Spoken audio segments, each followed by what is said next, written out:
Shalom Alaikum viewers. My name is Nicholas Mansfield. My channel is Islam versus Christianity versus Judaism. This is part 3 in a series on the Gospel and the focus on the pre-mortal Messiah, and this portion is mainly concerned with verifying Genesis 49:10, a well-known verse. It reads, "A scepter of authoritative judgment and retribution shall not be withdrawn from Judah, and a staff to decide law from between his feet, until the time in which Shiloh shall come," that is the one who is due a gift, "and to him will be a gathering of peoples." So we have this prophetic verse from Genesis, the end of Genesis. Jacob blesses his children, who represent all the tribes of Israel, and this blessing is most unique even therein. So we're looking at this and how it overlaps with the prophecy of Daniel for an anointed prince of great merit to institute a change for the people of Israel, for it was decreed that there must be a great change where they will observe Torah and be righteous in heart, the period where the Torah must be written in their hearts rather than on tablets of stone. The tablets of stone were broken, the incident of the golden calf under Moses. When Moses had left the camp of the Israelites, they turned to another god that they created for themselves, and it almost resulted in the destruction of the entire nation of Israel. But Moses pleaded for them, and God held off. But there was a promise made to Moses that his nation would be a nation that was holy, a nation of priests. And that promise was not returned to them at Sinai. Once the incident of the golden calf happened, it was part of their punishment. So I wish to examine Genesis 49:10 here. And let us say, "So it must be mentioned at this point how Jacob's blessing declared that the royal line, the monarchy of Israel, will terminate with Shiloh. The gematria, that is the numeric reckoning according to the letters, gematria of which he shall come, Shiloh, being 13 plus 345, is equal to the number of Messiah, being 358, and both number combinations form 16. The alternative rendering of the proper noun Shiloh with a vav ending corresponds to the reading in the Psalms where a gift will be brought to him who is to be feared." See Rashi on Genesis 49:10, the Babylonian Talmud Seder Moed, Tractate Shabbat 88a, also Surah 2, Surah Cow, verses 63 to 64, and Surah 4, verse 154.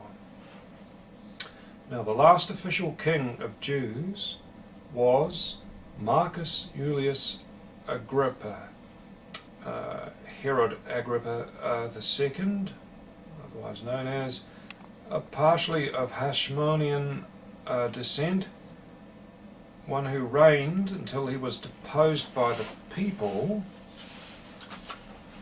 around 64 AD, 4 years before the destruction, recalling how Yeshua ben Miriam was supposedly born around 1 BC, but he was actually born earlier, and the Herodian temple was destroyed in 70 AD by common reckoning, but Yeshua was actually 30 years of age according to Luke during his ministry, being primarily 27 AD. So we see from this source alone, apparently Maimonides also confirmed this somewhere in his literature.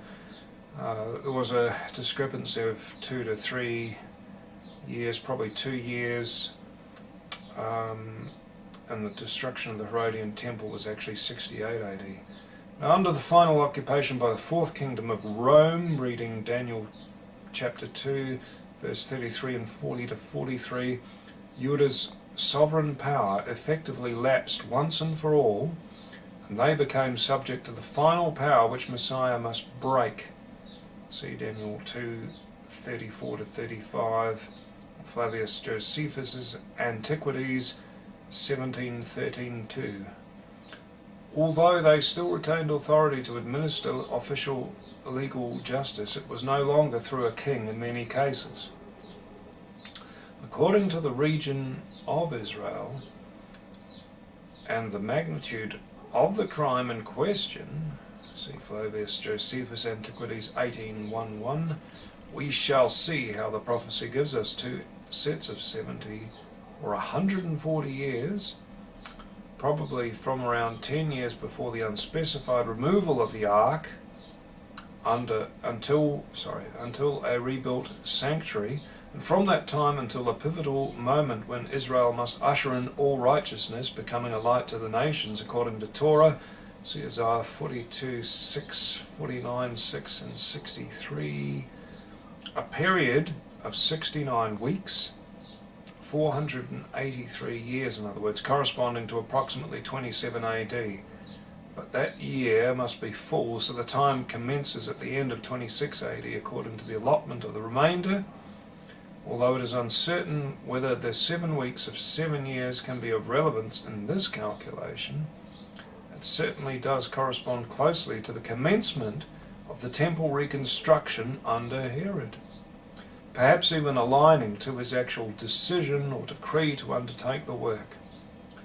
The finer divisions of days and years shall become clear as a complete prophecy unfolds in the latter gospel accounts, which must be forthcoming at this point, and the absent 7 years, 483 minus 490, were put on hold for the latter days because the Messiah was rejected by his own people, and there was in fact no end to sin in Jerusalem. Cross-reference Deuteronomy 31, 9 to 13, and Surah 2, Surah verses 83 to 84. It's a very interesting reading there. Now let us read Daniel. We're going to turn to a verse in chapter 9, the verse being 26, and we're going on to 27. And after the 62 weeks, an anointed one shall be cut off, and for naught unto him, and the city and the holiness, people of a prince to be, shall destroy, and by the end in flood. And until the end of war, desolations are decreed upon her. Wow, that is an incredible verse, because this is confirmed by the Babylonian Talmud, the Jewish writings. The 62 weeks of days mark the end of the weeks of years and are for the end of 26 AD, the subsequent leap year, and the start of 28 AD. The 7 weeks which are not mentioned are allotted for Shavuot, in other words Pentecost, and the offering by the high priest in seclusion. Read John 20 verse 17 and Surah 3 verse 55. And read the Surah 3 verse 55 in Arabic. Please don't rely on a translation. And during 7 days, combined as one, shall a mighty man, as in Jeremiah 31 verse 22 and Daniel 8:15, covenant unto a multitude. And halfway through the weekly cycle, read Genesis 1:19, he shall cause a refrain of sacrifice and oblation, and on a wing of abominations heralding desolation, read Matthew 23:38, and until a consummation, even that which has been cut shall be poured forth on a desolation. Read Exodus 24:8, Isaiah 10, verse 22 and 27 to the 9th verse, Daniel 9:26 and Matthew 27:25. This is not a different covenant, but a renewal of the Mosaic covenant, so that all tribes of Israel shall have priests, and peoples of all nations may one day be grafted into the vine of Israel. The second temple never contained the ark, the Mosaic Ark of the Covenant, but it had to be anointed, and only once.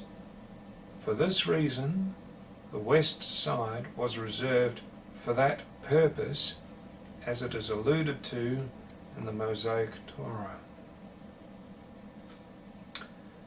The next step for us would require an examination of biblical records, which examine the period following Daniel. These are covered in the books of Ezra and Nehemiah, and this must wait till the next presentation. What I'm going to do now is touch on these verses from Daniel, which we've just read over, verses 26 and 27. Regarding verse 26 in chapter 9, flood is coming once again, as in Isaiah 28:2. The term cut off, the same word as for cutting a covenant. As for verse 27, a covenant and that which has been cut are not the same Hebrew words used in this verse. In Hebrew, one is said to cut a covenant, but in this case the word is contextually different. A synonym, but possibly implying that there is eventual forgiveness. These things are not easy to interpret, the differences. Now, we're about to discover something amazing here, because if we read back over the text, it reads that an anointed one shall be cut off, and for naught unto him. It reads halfway through the weekly cycle. What does this mean? Halfway through a week is day 4. Why was day 4 decreed for his death? God decreed that the night sky would be for more than just an annual calendar, but that it would mark portents too, reading Genesis chapter 1 verse 14, when God said lights. The text was written in a form of double meaning.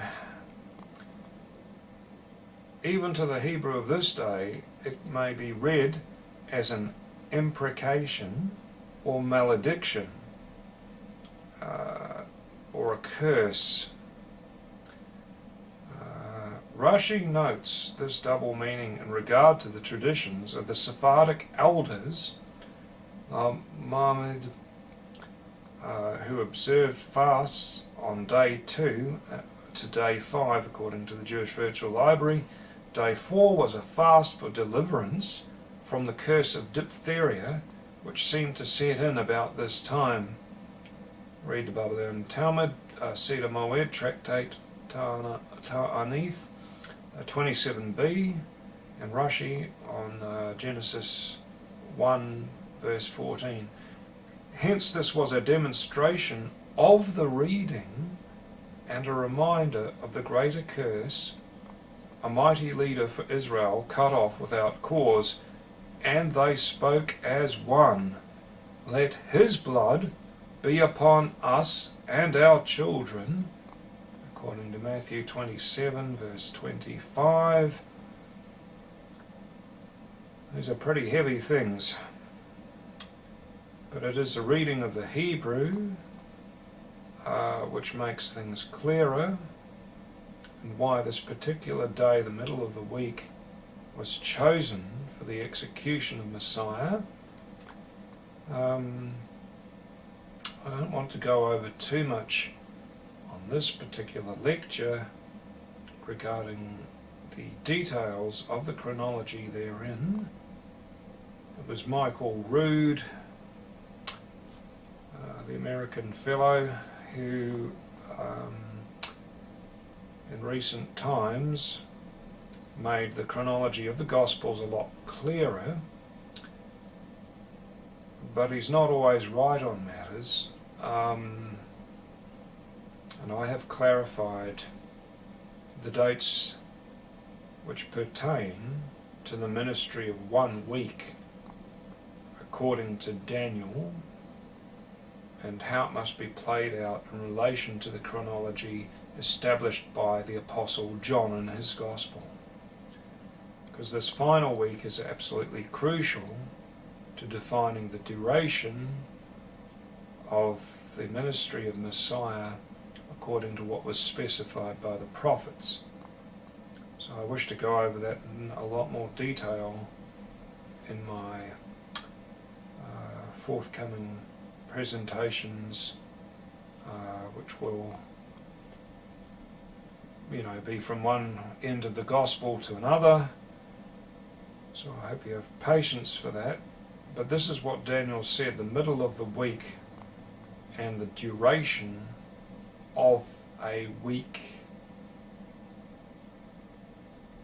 So these were two different concepts, because there is also a week of years to come, but this could not be fulfilled at that time in history because the Messiah was rejected by his own people. So I hope this will become clearer the more you examine matters according to history and the biblical scriptures. And I wish to cover the text of this in a hub page article, which I hope to publish soon. I'll leave these things with you in the name of Messiah, in the name of our God, Yehovah. Amen.